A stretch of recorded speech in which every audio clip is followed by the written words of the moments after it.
6 Tudor Queens, Katheryn Howard, The Tainted Queen, a review, Part 2. Today I want to talk about the 5th book in the series 6 Tudor Queens, The Tainted Queen, Katheryn Howard by Alison Weir.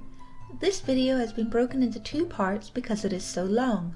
The first part is already available on my channel, and there will be a link in the description for anybody who wants to watch it.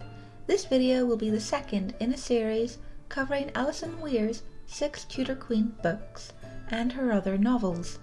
I love her as an author of both historical fiction and real history books. So, without further ado, let's begin. Katheryn learns more of Henry's personality, realizing he thinks in absolutes and cannot contemplate the idea of being wrong. On their wedding day, the king has Cromwell executed, and Katheryn feels a little sad about it but shrugs it off, knowing her Uncle Norfolk will be happy and hoping that England will move closer to the Catholic faith. This sums Katheryn's view of politics up rather well. She wants England to return to Rome, and she wants to support the Howards, but that is it. She doesn't think overly deeply on political matters.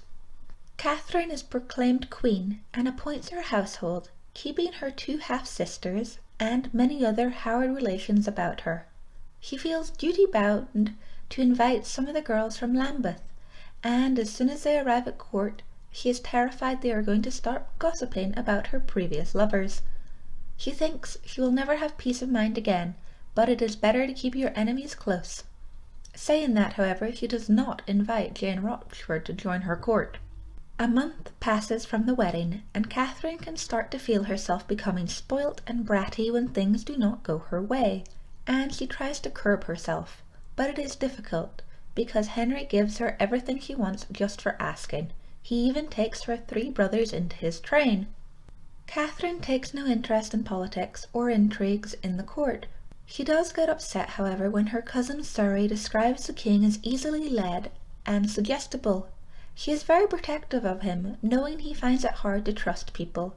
This isn't really startling at this point in Henry's life, considering what has happened in the past, but I do feel sorry for him, even if it is all his own fault.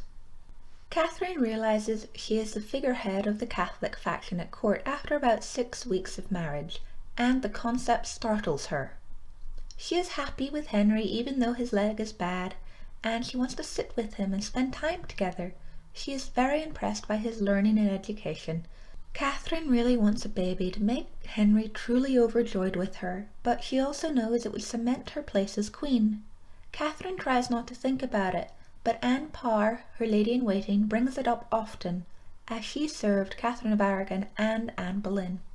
Katheryn misses her period in her 2nd month of marriage with Henry, and she is overjoyed. So is Henry, but they decide to keep it quiet, just in case.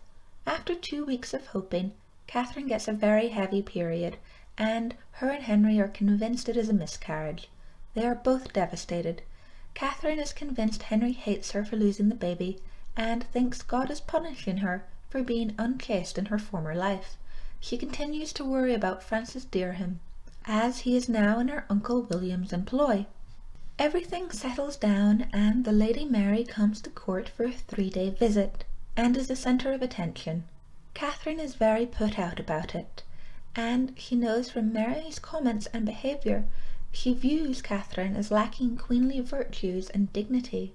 She makes Henry send her away, which is rather petty, and though she doesn't realise it, it alienates her from the Catholic party at court.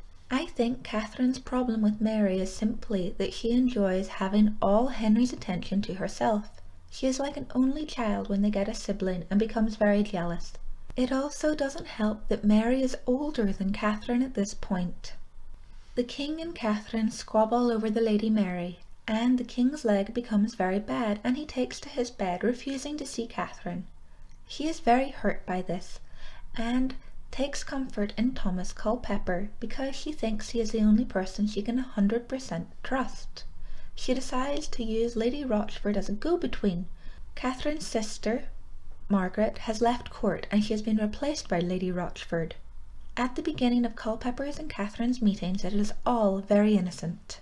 The king and Katheryn make up before they start their progress. Katheryn, though, is still meeting up with Culpeper in secret in Jane Rochford's room. Right before they start the progress, Katheryn gets a letter from Francis Dereham, with a large sum of money attached, asking for a post in her household. Frightened by the letter and knowing it is blackmail, she decides to ignore it. During the progress, Katheryn and Culpeper continue to meet up, and there is a lot of heavy petting going on. They are nearly caught on several occasions, and Katheryn is behaving very rashly. I know she is in love, but she is dancing towards danger with open arms. She is still scared to sleep with Culpeper, though. Jane Rochford is out of her depth, and tells Katheryn that she is in danger and thinks that they should all stop. Katheryn is incredibly naive and cannot see what she is doing is treason. Then Francis Dereham arrives with a letter from Katheryn's grandmother recommending him for a place in her household, and she is terrified. He has blackmailed her grandmother into sending him to court, and now he is blackmailing her. He is also insisting that they are still married, and she is so scared of him exposing her secret, she agrees to give him a post in her household. She is also worried about Francis Dereham and Thomas Culpeper fighting over her and exposing everything, because there is now gossip about her and Thomas Culpeper in the court. It struck me at this point in the book that Katheryn is so alone. Both her parents are dead, and the only sibling she is close to, Isabel, is much older than her, making confidences hard. Her other siblings she hardly knows. Her grandmother and her uncle take little personal interest in her, and she has no close friends like Maria Willoughby. She is very isolated in a world of people, and of course she is now caught up in a world of lies and cannot talk to Henry. It is very sad to think Katheryn is only 20. I dread to think how difficult navigating life would be without a loving family or close friends. She continues to meet Thomas Culpeper, and she even has to hide him in the privy on one occasion, which frightens him a lot, but Katheryn reveals she thinks the king loves her so much he would never hurt her. Jane Rochford points out how dumb this idea is, and the king's love can turn from love to hate very fast. Look at Anne Boleyn.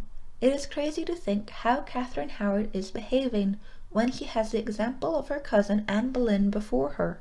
Katheryn is still sleeping with Henry and suffering pangs of guilt because he loves her and trusts her so much. Henry is very keen to conceive of Duke of York while they are on progress in York. Francis Dereham has now started extorting money from Katheryn, and she hates him for it. He is also drunk and loud-mouthed about her, and far too familiar, and lots of people are noticing his behaviour. She is constantly worried, but does not think he will actually say anything because he has a lot to lose as well. They finally get back to London after 4 months of travelling, and Henry is annoyed the King of Scots didn't honour their agreement and come to meet him, and now his sister Margaret Tudor is dead. Her daughter Margaret Douglas is very upset, and while comforting Margaret Douglas, Katheryn realises there is something going on between Margaret and her brother Charles.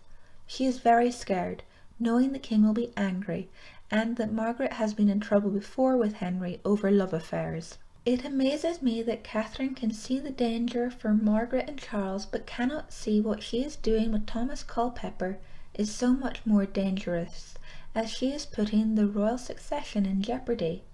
I wish Alison Weir had elaborated on the plot of Margaret Douglas and Charles. I know she has written a biography, The Lost Tudor Princess, about Margaret Douglas, but I would like a full novelization.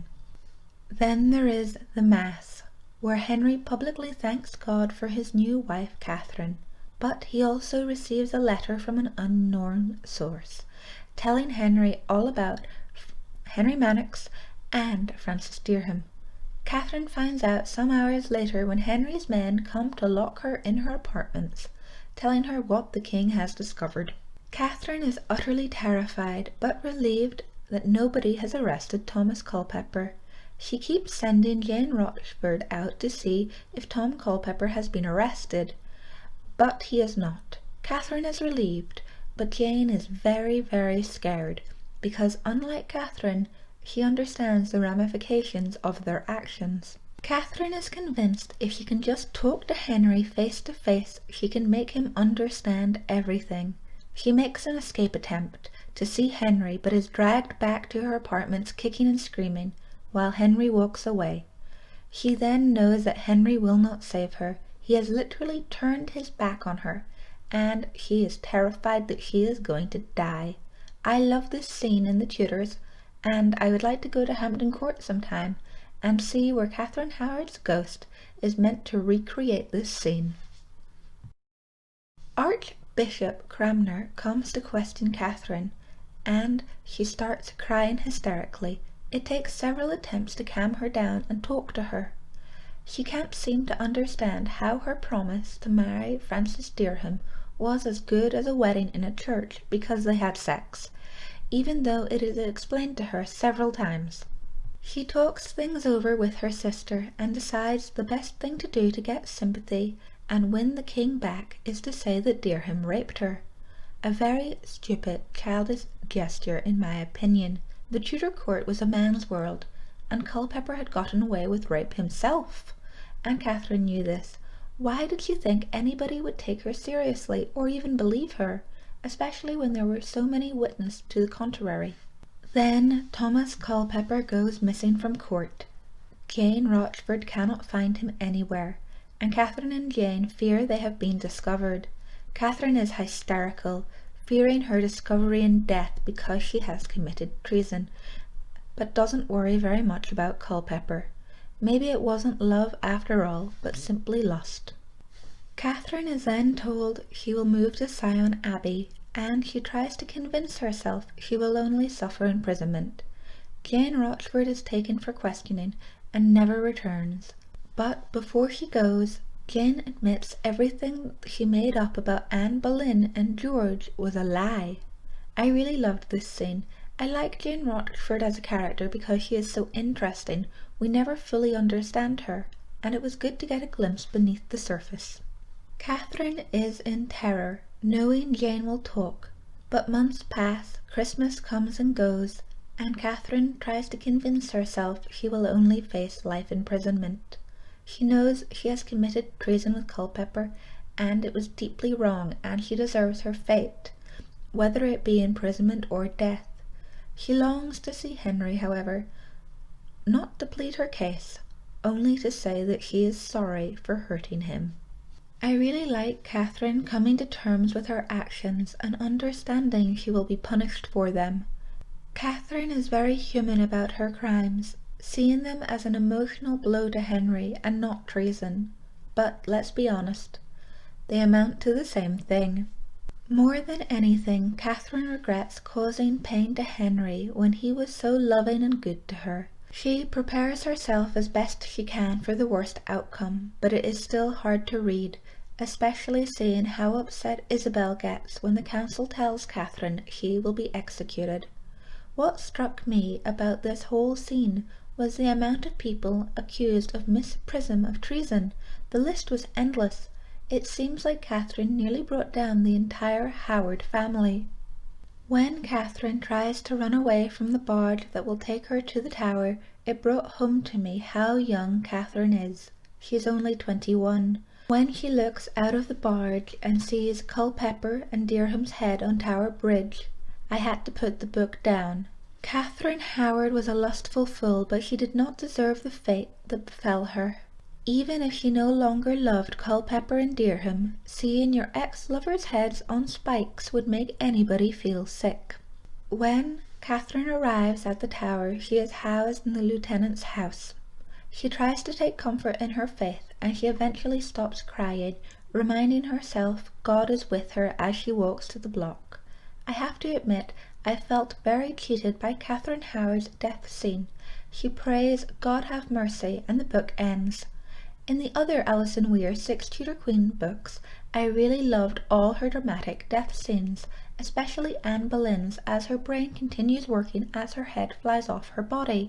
I found all the other 6 Tudor Queen's books brilliantly finished, with personal, cutting, heart-rending endings. But with this one, I felt very cheated. I enjoyed this book, but I really feel like the last 4 chapters were rushed. I know Alison Weir was being very historically accurate, only including information Katheryn Howard would have been able to find out while in prison, but I still found it a little scanty for the most interesting part of the book. The last 4 chapters are the climax of Katheryn Howard's story. I give this book 7 out of 10. I enjoyed it, but I feel like the ending really let it down. Maybe I'm just a gory person and other people prefer a cut to black finish, but I wanted to read everything down to the last moments of Katheryn Howard's life, like Alison Weir did with all her other 6 Tudor Queen books. It is still a good addition to the series, however, and much better than Book 4, Anna of Cleva, Queen of Secrets. Next time in our Alison Weir series, we will be talking about Jane Seymour, the Haunted Queen.